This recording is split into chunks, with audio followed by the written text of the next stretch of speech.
Jane Allen, a self-proclaimed disciple on the principles of self-management, is with us here today. Jane is the CEO and founder of the Smart Work Network Incorporated, which is a talent consulting and retain search firm in Greenville, South Carolina. Hello, Jane, and welcome to the show. Good morning. Thanks for having me, Mary. I'm super thrilled to have you here. May I share a short bio before we begin with the interview questions? Sure. Okay. All right. So, high level, Jane is the CEO and founder, as I mentioned, of Smart Work Network, Inc., a talent consulting and retains search firm in Greenville, South Carolina. And since 1999, you have built on the foundation of self-management science, which is fascinating to me. You've developed and used with your corporate clients what you call the science of selection. And it's a process that ensures these clients hire the best of the best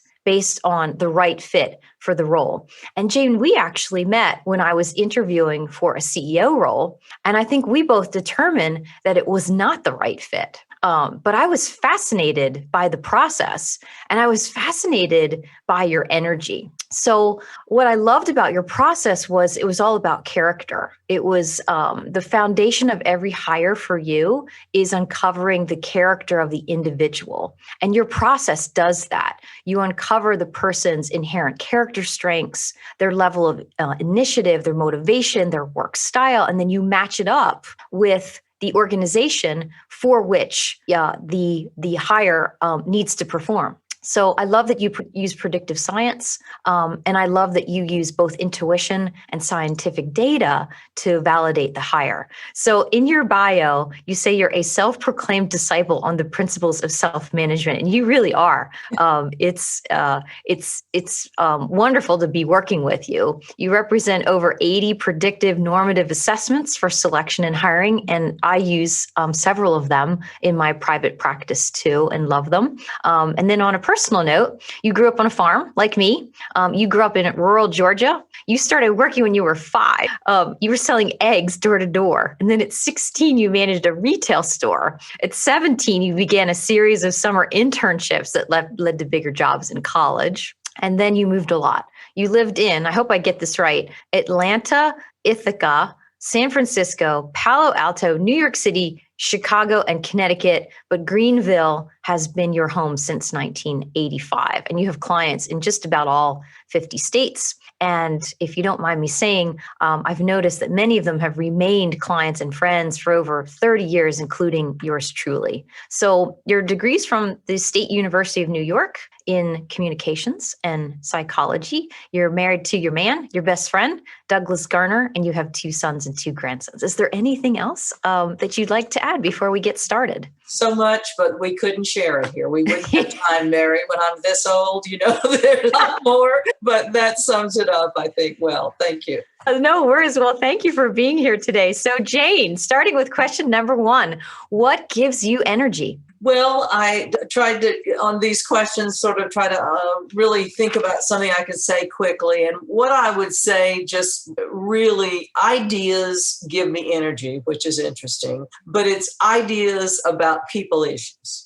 So yeah. I like tying things together. I like when I get it right, when I have a client that is, looking for something very like a needle in a haystack, but they don't really know what it is. And I actually do the work that I do and the whole process, and I get it right. And I say I get it right. I don't mean so much it's right from my standpoint, but the candidate knows they're right for the job. The client knows the candidate is right, and everything works, and that person is truly in a job with their passion, and the client loves having that person, and they've added value. So that's what gives me the energy, is when it works well. Mm-hmm. When right. that actually works well. And I say ideas because I have to know enough about people, and I have to know enough about the client to really get it right. And what's so hard is gathering all that data. And often, we don't get a chance to get all of that, but I feel like I do it best when I have enough information on both sides of of the coin. So Right, right. And you take both an empirical and a scientific approach, exactly, yes? exactly. The intuition is really what I can do personally on my own. That's really how I'm hardwired, I guess you would say. But I use scientific data that I trust, that I've been using for a long time to validate my instincts. Because as you know, I'm human. And in the world of matching people, you can become very biased, or you can be biased because we're human. So I use science to help me stay on the straight and narrow that I'm recruiting for somebody else, not for myself. So that helps me stay focused on what is the client looking for. So. All right, perfect. So question number 2, this is a fun question. What's your pet peeve? What detracts your energy? Anything having to do with detail work, the computer, phone, anybody trying to say, oh, it's so easy, and it's not easy for me. So technology is as not intuitive to me as people are. I just, I say if I ever retire, which I probably won't, I'm throwing my phone and my computer away. Excellent. I know there's a lot of people who are in the same camp with you, Jane. So no worries. Exactly. So in terms about your work, in terms of your work and the great work of your life, what do you love the most about your work? Well, I alluded to it a little bit ago, and it's really why I'm a disciple of self-management. But what I love about the work is I believe, if you studied psychology in college, and I sort of got this belief that everything starts, everything starts in childhood. So it's either nature or nurture. And some of us are blessed with certain kinds of things from our nature. Some of us are blessed with nurture, and some of us are blessed with both. And sometimes both adverse nurturing can be equally as important as great nurturing. And so what I have learned through the years is if I can really get someone to talk to me about who they are, what was their family life like? What did they do when they were 5 years old? I mean, the fact that I had to go, my dad put me in a car with a bunch of eggs and said, go to those houses and knock on the door and sell as many as you can, without having any clue how to. He just assumed that I would know to do it, and nobody ever taught me to do it. So I find those things that we have happened to us in our early childhood are really, those things stay with us. They do become hardwired at some point. If we want to get rid of them, we have to really work at getting rid of those things. So, what I love about my work is that, the old adage of everybody's got a story. And I have that quote right here on my desk at home and at the office. And I am reminded that, every person has some value to the world of work. And I get very passionate about helping people, whether it's my friend who's the CNA at the nursing home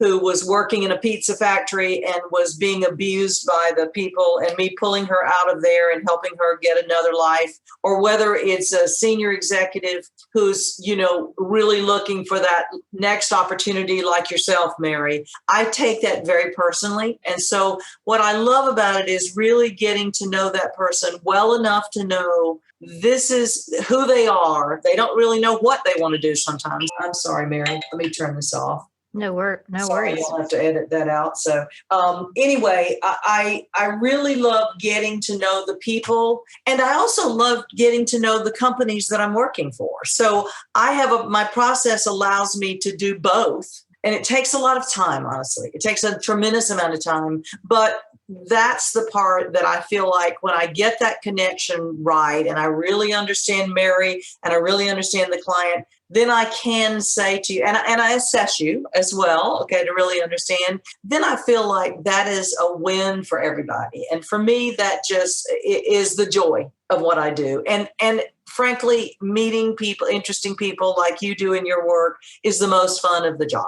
It just is. I know people in all walks of life, and that's been a great joy and, and really the part of the work that I love the most. Excellent. That is, I think that is my biggest takeaway, where you really do live that every person has value to the world of That's work. Right. That's right. Yeah. And most people don't have a clue what it is. And so I believe that part of my role is to help them find that. So I do a lot of what I would say armchair career coaching with people who just want some guidance. They just want somebody else to, to help them. So I see, even though it's not my job, I don't get paid by the candidates at all. I do see the value of giving them feedback when they ask me, why did I not get the job? I see the value of providing people whatever I can to help them find the right thing. If it's not this, they've taken the time to spend with me. And I feel like it's my job to, as best I can, help them see what their value is, even if it's not the job that I've recruited them for.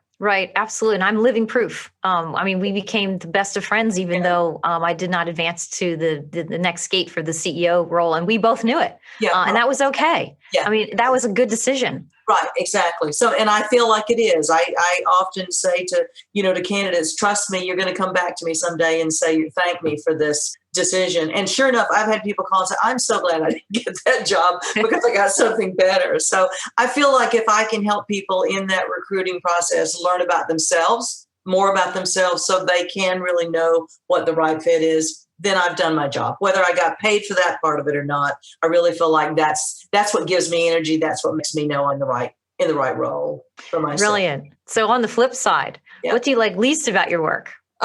Frankly, I hate the marketing and sales part of it. I've been very fortunate. I did a lot of what I would say marketing and branding. And like in your business, I hired a couple that I've known now for 35 years who did my original branding. So all my branding is that they really helped me. They went through the whole process of what are my colors, what's my brand promise, all that stuff. And I've kept that throughout the 30 years. With the 20 years I've been in this business. So the branding and marketing were good. But honestly, I don't like to think about it. I wish I just had somebody who just did it for me without making me do anything. They just came in and said, this is what I'm going to do, and I'm going to help you do this. But usually then they say, oh yeah, I'll do it for you, and you're going to pay me, and then I'm going to ask you 10,000 questions. And I go, that's the part I don't want to do. So I know it's important. So I used to do a lot of sales, Mary. I obviously started my business doing literally cold calling people out of the yellow pages when I moved to Greenville. Okay. I didn't know anybody, and there was no internet, there was no email. So I know how to do that. But today I'd rather have the young people do that for me and me do the work. I enjoy doing the work more than I enjoy the hunt these days. Yeah, understood. Got it. All right. So question number 5, this is my favorite question. So when did you realize you knew what the great work of your life would be? That is an interesting question. And I had to sort of go back to it. It didn't take me long, but I went back to, so what I did, and there was a precursor to doing that, is you're probably familiar with Richard Bowles' book, What Color is Your Parachute? Mm-hmm. And I had done a lot of jobs. I had numerous jobs in the world, and I'm not going to go into those, but I knew I needed to find really what my life's work was. And I just played around with it, but I didn't really know. I was mostly in sales, and I did it. I was good at it, but it didn't drive my passion. And so I decided, I had a little cabin up in Tennessee, and I went there by myself, and I spent 5 days going through Richard Bowles' What Color is Your Parachute, that process by myself, with myself. And in the process of that, I really came to terms with, I knew I wanted to work with people. I honestly didn't have any idea of what that was going to look like. I just sort of I defined it by, I don't want to work for a corporation. I want to work for myself. I had these parameters with it, but I didn't leave that process and what it was. But I did remember that in Richard Bowles' book about, he has a quote about what the world needs most and what you can deliver to the world that the world needs most. Where's that intersection between who you are and what does the world need most? And then I can't even tell you how long it was, but not long thereafter, someone suggested that I read The 7 Habits of Highly Effective People. I read it. I remember where I was on the beach in South Carolina when I started reading that book, and that I had found my life's work. I had no idea how it would play out. But ultimately, because of that book, I contacted Stephen Covey at the time, flew to Utah literally without knowing anything about anything, and said to them, I'd like to be a facilitator and sell your services in South Carolina and North Carolina. So I became the franchise for Stephen Covey's work. I had a partner. The two of us did that work all over the Southeast with numerous clients. And that work is probably, the 7 Habits is probably the foundation of the character piece. That's a piece of the character piece, okay, is what is character and how does that character play out in leadership? Of course, we were in leadership and management training at the time. So I feel like the principles of that are what drive me personally. And so that would be the point. So the point of all that is I started working with people in training and development, executive development. Okay. And that has blossomed into numerous areas. And I've shifted a little bit from executive development to recruiting, but I've stayed in the people business, if you will, in corporate America ever since that time. So I felt like the work I did with, What Color's Your Parachute sort of got me to when that happened, then I was ready for it because I'd already done my work to say, yes, this is it. And so I was committed at that point, and that's the path I've taken ever since. Something having to do with working with people and helping people find the right opportunities or be developed in the right opportunities. And I mean, you are squarely where you need to be. It's amazing how a book can change the trajectory of your career. I say I am moved by the printed word. Okay. Yeah. Once I read something that means something to me, I never forget it. And in that moment, I remember. And I have a couple of other books that, if we get to that have been significant and play right into that. But that's the point where I knew I wanted to help people with who they were and what their character was and how they could put that into execution in their lives. So Jane, question 6, it begs the question, did you ever have any doubts or what I call freak out moments about the great work of your life? Can you give us an example? More than you can know. I had so even though I knew I wanted to do that work, I ultimately, that initial experience, which was kind of interesting, was a traumatic one. I ended up having a very difficult split up with my husband while I was involved in the 7 Habits, and also with my business partner. And it was the darkest moments of my life, about a 3-year period. And I look back on that and I realize it was, we don't escape those in life. We don't escape those dark moments. And so I was at a crossroads as to whether or not to stay with this or do something else. And I wouldn't say my own character, but my own principles were being compromised. I felt they were being compromised. And so I had to make a very difficult decision about moving out of the Covey business, and I won't go into the details, but it was a very difficult decision, but I did it, and with jumping into the complete unknown as to what was next. So that was a bit of a freak out moment.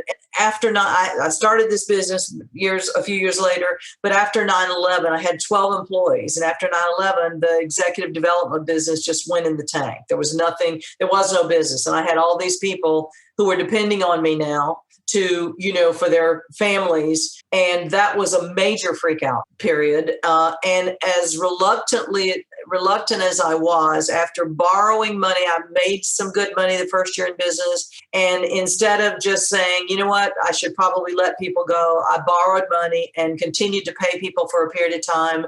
And unfortunately, things didn't turn around nearly as fast. So ultimately, I had to let people go. But then I had $200,000 in debt. And so that took a lot of years to pay off, but I recouped. I didn't die. I didn't fall apart. And I managed to rebuild the business with myself and an administrative assistant. And 2 years later, I delivered 3/4 of what I delivered that first year with 12 people. Oh, amazing. That's sort of the ultimate part of the learning. Right. And there's honor in that. There's honor in that, in taking really good care of your employees. And I'm sure they appreciated you for it. I'm sure they'll remember you for it. Well, ultimately, I don't even know that I told them that I borrowed the money, but years later I ran into, and they didn't want to leave because they had a good opportunity here. But ultimately, once they understood what I had done to salvage them for as long as I did, yes, they understood that I had a hard decision to make and I had to finally make it. So, that was a tough time. It was a very tough time, but anyway, that was and there have been other moments of dark periods, sometimes when I've had too much work and not enough people to help, or times where, as you know, in our business, things seem to be not coming. COVID has been in and of itself a challenge. But I've also learned that if you do good work and you continue taking action on something and doing something positive about your business, and you stay doing something that's important to the world, that ultimately the universe delivers. And so the universe, blesses me every year with new business that I wouldn't even know where to look for it, because somebody has recommended me to somebody else and people come through. So I've learned that if you stay focused on the positive and you believe that what you do is important, clients will show up even when you're not actively going after them. So indeed, I believe that too. So it leads to question number 7. So Jane, how do you define success? I've thought about that a lot, Mary. And I've always wished that I was one of those people. I wouldn't say wished, but I've always heard, people talk about financials as the way they defined success. And as I can watch TV shows where people are money, money, money. Okay. And I was never one of those people. I wish I'd been more like that. But what I really believe defines success for me anyway is the fact that I have, 30 and 40-year friends who still love me and respect me and that I'm in touch with, okay? Who, if I needed anything at any time, anything, I could go to them. Family members as well. I have a good relationship with my family. I don't see them a lot, but I know if I needed anything, they would be there. So I've not ever broken a relationship with a family member or these good friends. So I define it by, being healthy enough to do good work, okay, and waking up every day and having what's good work to you, what's good work to me. That I feel very blessed, because I know so many people who are bored, or they're in miserable jobs, or they haven't found their passion. So I consider it a huge blessing in my life to have really found work that is meaningful to me, and that hopefully is meaningful to the people with whom I've interacted. So that's success for me. And I think it'll take me through retirement, because I don't know that I'll ever retire. So, in that regard, I find that to be what defines my success, Yeah, I can't see you retired, Jane. I think you hit the nail on the head. I'm taking a course now from Yale, the Science of Wellbeing, and there's evidence and research, reams of it, that show that money does not make one happy. Right. It's about the work. That's right. That's right. Yeah. I really believe that. And I think about, well, and I'd like more money, because that's one of the things we can talk about. But, I don't think the money would evidently make me happier. It might make me feel more secure. Okay. But I'm not really sure I need anything else. Does that make, I've got enough. Absolutely. Yeah, definitely. So Jane, if you had to do it over again, what would that look like? Wow. And this is maybe I alluded to this, but I really had to think about that. And I think I would have put a higher monetary value on the work that I did. I don't think I realized until much later that what I did with people came natural to me. And so I didn't really think about it being so yes, I knew it was valuable to people, but I didn't think about it in terms of money, other than sort of enough. But I had a consultant come in one time and say, you give people the answer in your proposal. And Yeah. I go, really? So I had to learn from people who valued money to help me put a greater value on the work that I did. So I wish I had, because I would be more secure today, okay, if I had probably put more money, put more value on it. But again, we live and learn. And so, I guess that's what I would say. But I don't know that I would change a lot about the work that I'm doing. I tried to think of, would I not make some of the mistakes I made? Sure. But in terms of really overall, that's probably the thing that I could have done better, and, with the right resources to help me do that. Yes. So you figured out your superpower. So question number 9 is, where have you spent 10,000 hours honing your superpower? It just comes naturally to you, and you almost discredit it because it's so easy. You make it look so easy to us mere mortals who might find it to be quite difficult. Yeah, and that's it, Mary. I think I always had this value. I introduced 3 of my best friends to their spouses. Wow. And again, did I think about that? No, I just knew that, that would work. And this was long before I got into the recruiting business. So I've always been a matchmaker. There's one of my marketing people used to say, Jane, you are the what is it? The maven or whatever. There's in matchmaker, you're just that. Okay. And I think you're right, Mary. It comes so natural to me that I didn't ever value what that would, or value it enough. But I think that is where my 10,000 hours come. And it's a God-given talent. And as I said, I now add science to it. So who knows? I might get into the romantic side of things yet before I retire. Maybe I'm old enough and gray enough that now I can do that work. So yeah. Well, it's a clue. Matchmaking is definitely your superpower. You are best in the world at that. I feel like it. Yep.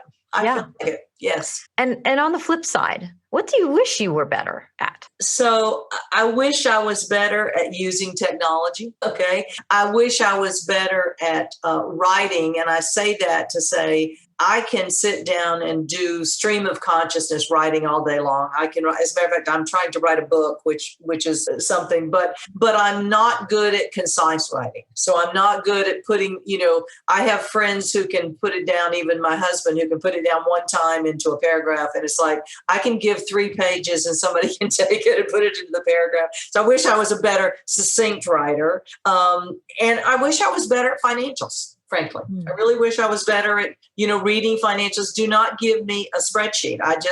My eyes cross and I don't want to do. But if I were better at it, I wouldn't have to trust some financial people to do it for me. So that's areas that I wish I was better at. So yeah. Okay, great. Well, thank you. Next question. What do you know about yourself, Jane, to be absolutely true? 2 things. One is, and we've already alluded to it, that I think I would be bored without meaningful work.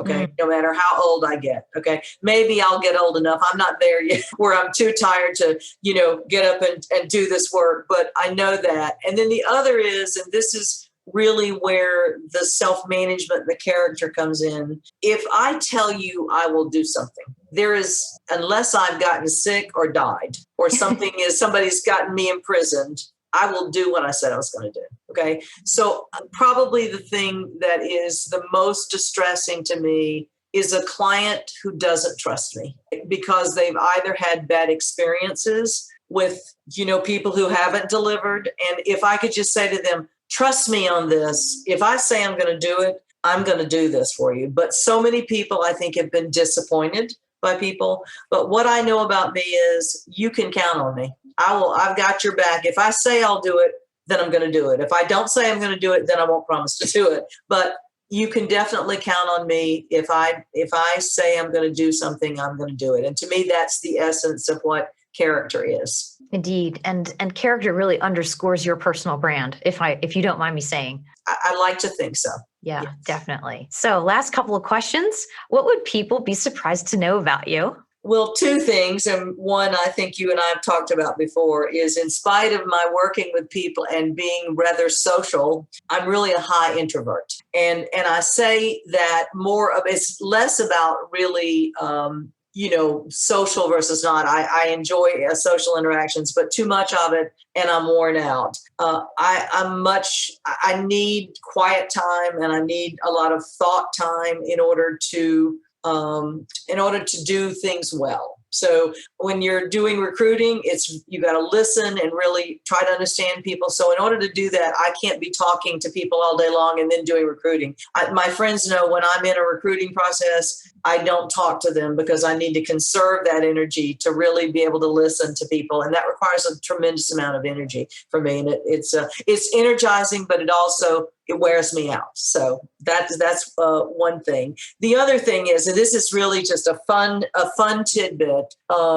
Most people don't know that I was responsible for sending the first message into outer space from the Arecibo Observatory with Carl Sagan and Frank Drake. Oh, no kidding. I did not know this about you. I mean, I was shocked and awed that you're an introvert, but that I did not know. How interesting. That's a long story, but that was Jane being highly enterprising, working for Carl Sagan and Frank Drake at Ithaca at Cornell University, and us putting on this event for the Arecibo Observatory. And I said, listen, does this thing send messages? And they said, well, yeah. And I said, well, why don't we send a message into outer space? So it's way, way, way, way, way out there now after 40 years. And actually, there's just been a refresh asking school children to say, if we were sending that message today, what would you send? And what would you say about the human race today? Oh my gosh, that's brilliant. I love it. Absolutely love it. That's another interview for sure. Well, it's in a book somewhere, so I can verify it. So great. So last two questions and then a bonus question. What's a book that inspired you to behave or think differently? You did mention the 7 Habits of Highly Effective People. Are there others? And you mentioned What Color is Your Parachute? Yeah, that's one. In terms of career, I think Richard Bowles did it better than anybody. I think he, if you really do his work, it's great. So there are a couple more that have had a tremendous impact on me, and 2 by Scott Peck. One, his first work, which was The Road Less Traveled. And The Road Less Traveled is one of the most powerful books I guess I've ever read. And it's, I don't know if you're familiar with Scott Peck, but he was a psychologist, but also a brilliant writer who wrote about psychology for the average person and wrote about, therapy and what it would do for you. I had the good fortune to work with him or attend some of his sessions. The second book he wrote, which was equally important to me, was called A Different Drum. And it's really about how we can create peace in the world. And if there's another part of me that's this underlying, who is Jane? I'm a peacenik. Okay. I am a person who, believes that we don't need guns and that we can basically work it out. And it's not a political thing for me. It's just who I am. And that book really had a great impact on me. And I worked with Scott Peck's group they did community building, and I was a part of that. So every one of these things I've had an opportunity to not only read, but also experience the information. And then the last book is really one that everybody's familiar with, Napoleon Hill's, Think and Grow Rich, but which of course that one is powerful for everybody who's ever read it. But a book that was never published that Napoleon Hill wrote was called Outwitting the Devil. And interestingly enough, it absolutely speaks to the work that, Mary, I'm most interested in today outside of the matchmaking with corporate America, which is what I've been doing. Really interested in young people finding their career. Okay, the best career. Mm-hmm. And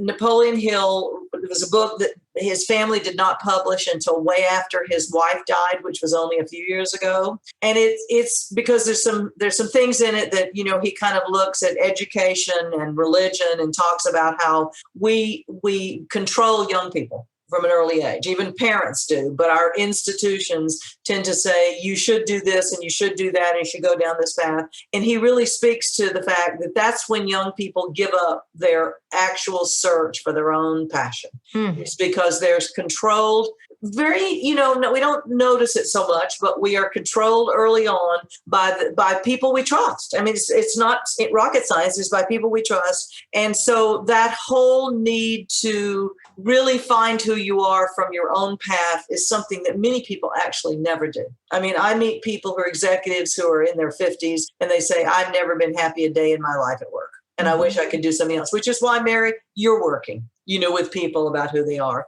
So that book, Outwitting the Devil, Napoleon Hill, speaks to that. And it also supports a book that I'm writing, which is called Reparenting of the American Workforce, which is all about teaching people how to be self-managed at an early Brilliant. Yes. I mean, this is the great work of your life, the self-management piece. And thank you for those lesser known books. I'm sure a lot of the folks who are listening to this are aware of Scott Peck and The Road Less Traveled, one of the most quoted in commencement speeches from that book. But I wasn't aware of A Different Drum. And then Napoleon Hill, This Outwitting the Devil. So the lesser known books. Thank you for those. Exactly. You're welcome. Yeah. So what's your favorite quote? Well, honestly, I had so many, but I think the one from The Road Less Traveled, which of course, the first part of it, we could stop there, but is life is difficult. This is a great truth, one of the greatest truths. It is our great truth because once we truly see this truth, we can transcend it. Okay. Once we truly know that life is difficult, once we truly understand and accept it, then life is no longer difficult. Okay. Because once it's accepted, the fact that life is difficult no longer matters. And so that really, for me, and I remember reading that because I was going through that difficult period of a divorce and all that stuff. And I was in a depression. And I remember reading that and saying, you're right. It is difficult. Life, and today I think it's even more difficult than it was when I read this, 40 years ago. But if you understand that it's difficult, then you live your life knowing that you have to work at it yourself.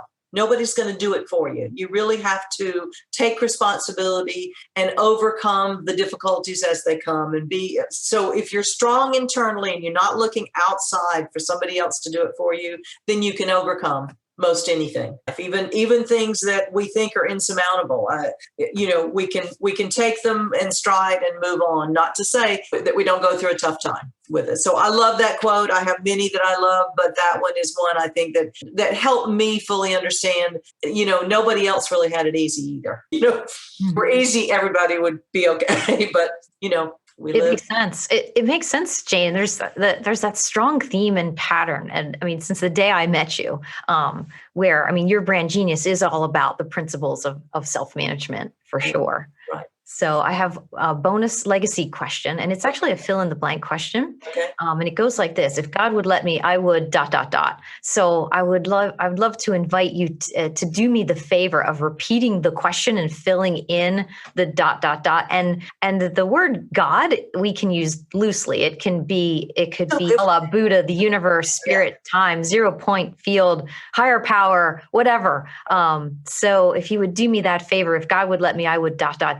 If God would let me, I would have my world would revolve around inviting interesting people to dinner parties. And I use that loosely, okay? But dinner parties only because people tend to let themselves talk and get to know people. And I would invite people of completely different backgrounds, political persuasions, which my friends are across the board. I am one of those people that does not choose my friends by their political persuasion or their religious beliefs, because I believe we're all meant to be in this planet together. And I find, and again, it's maybe the matchmaking, but I find if I put people together and remembering that I'm the introvert, I would flit in and out of entertaining while I say, Mary, I want you to meet my friend John. You guys are going to have a lot to talk about, or do that in a group